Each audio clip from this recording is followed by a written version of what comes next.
So first of all, whenever you get an animal energy that is of your same element, as in tarantula, which is fire energy, and you guys being fire signs, is very auspicious. And that's a nod from the universe to go, this is going to be a significant time for you.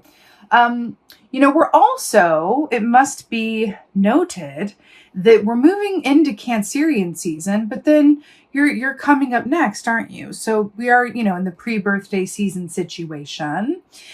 Tarantula, this is interesting because this is a 2 of Swords energy, which is about, the heart and the head coming together for equal conference, really taking the time to sit down from a place of stillness and quiet and really connect with what your heart has to tell you and what your head has to tell you, right?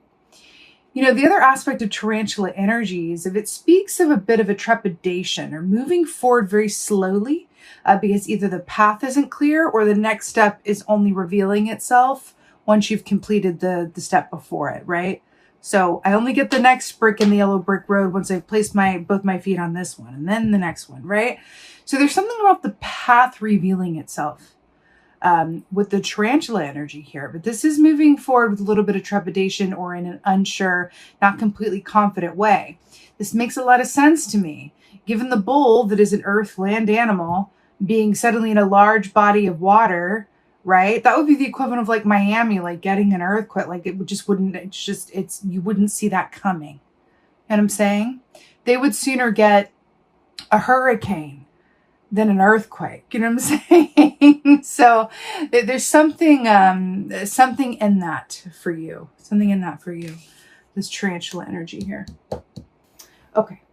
Spider energy is tarantula, of course, but spider energy also relates to writers as well. Maybe having a lack of confidence or feeling unsure about writing, sharing your work in some way or expanding your work in some way. All right, let's see what's going on. Let's see what's going on. Okay, Leos. It's just variations on a theme. The Hanged Man, right. So again, this is a major arcana, which is a fated or destined event. So again, this is a significant time period we're looking at for you. So the Hanged Man is all about, it's another pause situation. It's really about assuming the Hanged Man position in order to take a time out and flip your perspective and see something differently. Right? But this is a pause in the action. This is suspension, right? The Hanged Man can be a real gift, but it can be a bit frustrating, especially when we want the things to move forward, clearly in an expedited way. We just want things to be a little bit more clear or, in a timely manner.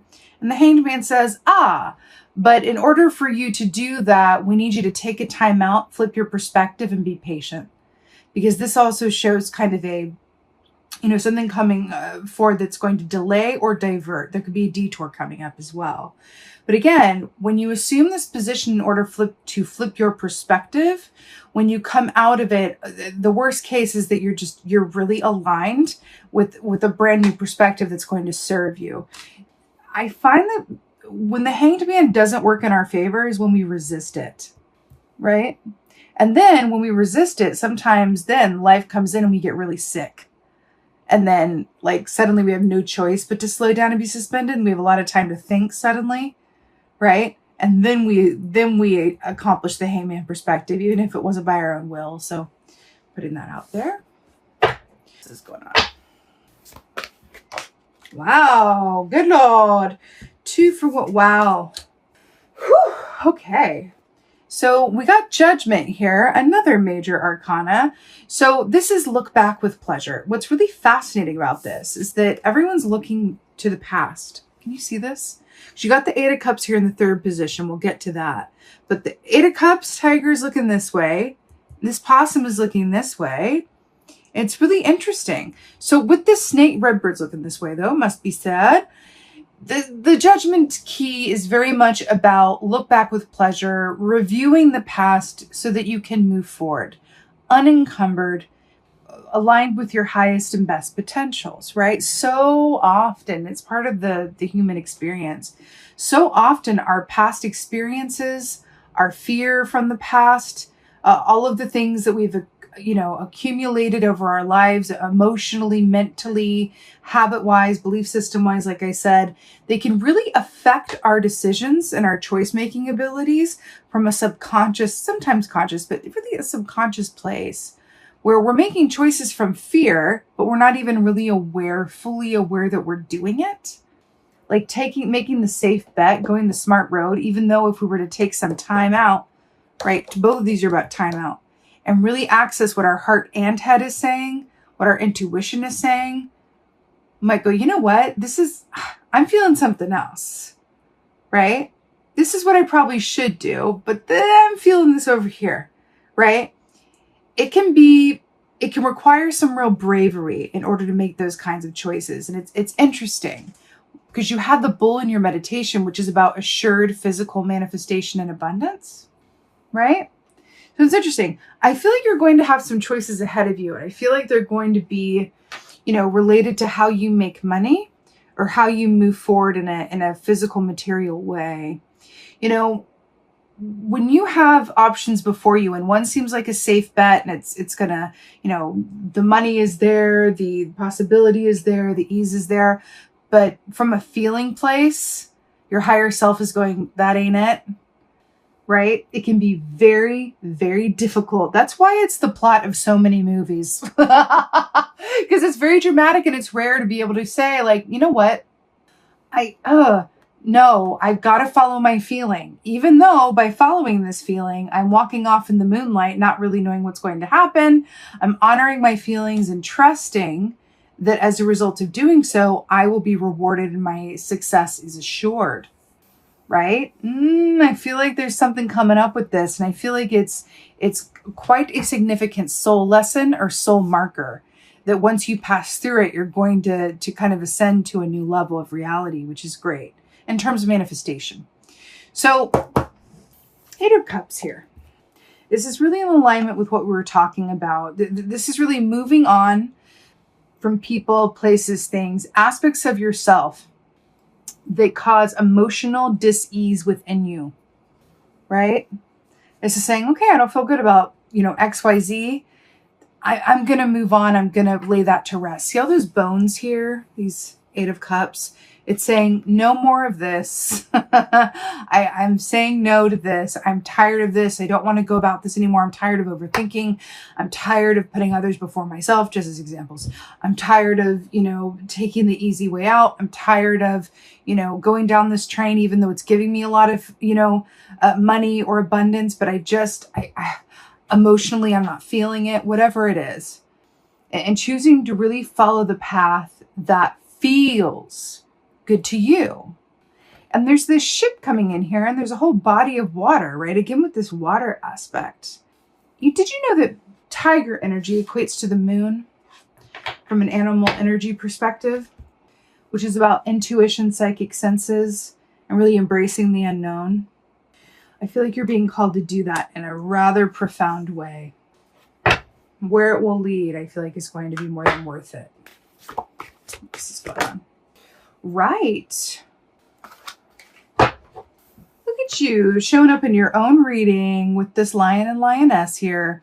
Fascinating. So these are two gazelle back here as well, which represent fear, but abundance being on the other side of fear as it relates to, there's an aspect of it that's like, I'm so afraid, I'm always in a constant state of vigilance. There's another aspect to the gazelle energy, which is very Nine of Pentacles, which is moving through those fears, right? You're able to reach a place of personal freedom and accomplishment. So there's something in that for you. So these two lions, you guys are obviously the lions. So I really, really like that this is coming up for you. But do you know what I'm going to say? Can you see this? Look at this. Everybody's looking to the past, except for these two red birds. You see them? 1, 2. The red birds are the only ones looking to the future. And the gazelles are looking at you. But isn't that interesting? Two of Wands, traditionally speaking, well, the wands are about actions, right? They're the actions that we do or don't take, usually around the work that we love to do or about our interpersonal relationships that we're passionate about. Two of Wands is very much about the foundation work. It's very much about the prep, the planning, the attention to detail, the inspiration, the intention, all of that. It's really getting that foundation to a secure place so that Three of Wands can happen and you can ascend to the next level and get help and aid and really, you know, from that foundation grow, right? So it's interesting. There's something here that is working to realign you with something that is having trouble getting off the ground in this newness. And I feel like it is something new. There's an aspect of it that's new, that is going to require that you either walk away from aspects of the past or say no to things that you're not feeling aligned with anymore. Some of this very well may surprise you, but I think it's about being honest with yourself as well. You know what I mean? Wow. I just picked up the top key. I'm going to get advice for you guys, but there's judgment on the top key of that rabbit energy. Really acknowledging your fear points, right? Let's get some advice for you. Ooh. Okay. The Fool. Taking a leap of faith. Your advice is to take a leap of faith and start a new chapter. It could not be more clear. You know, it's interesting because you've got another cat here. It's a domestic cat, but literally jumping down the rabbit hole. Do you know that an aspect of rabbit energy is fear and self-fulfilling prophecy? So that's interesting. I'm really hearing to really address your fears head on.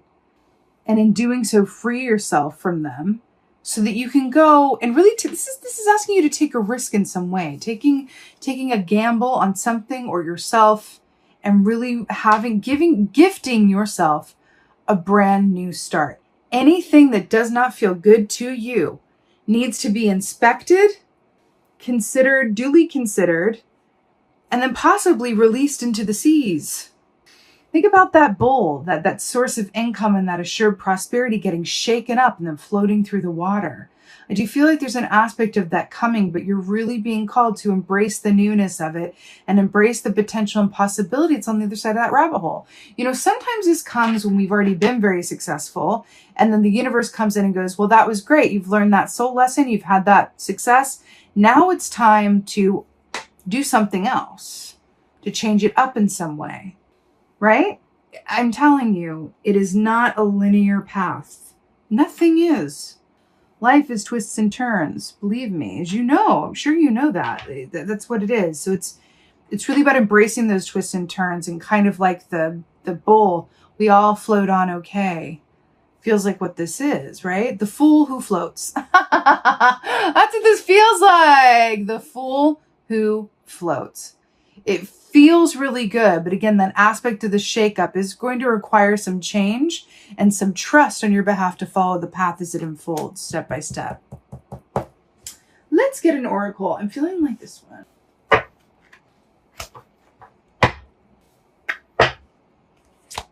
Let's get an oracle. Oracle for Leo. Oh my. Okay, let's get into it. We got the Desert Prince. Survival, false promises. I mean, first of all, it's the desert with the big body of water. And I saw that in your meditation. You have another lion here coming up in your own reading. I saw the desert in your meditation. And then I saw this big body of water coming in. It's fascinating.